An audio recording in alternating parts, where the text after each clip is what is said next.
Ako po si Christian J. Pascual, ang DTF operator ng RP Santiago.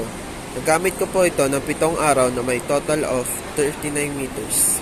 Ito ang printer head, capping, head clean,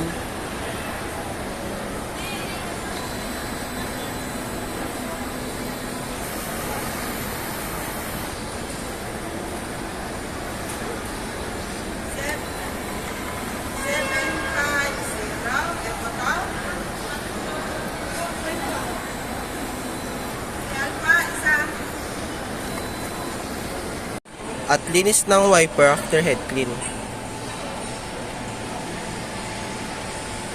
Ang nozzle check.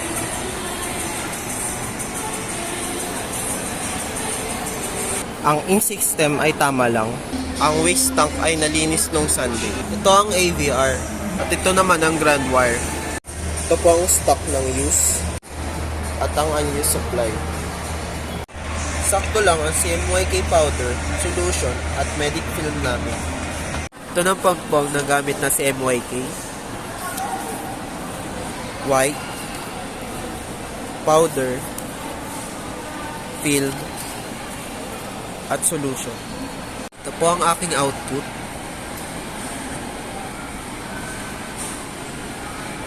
At printer daily checklist.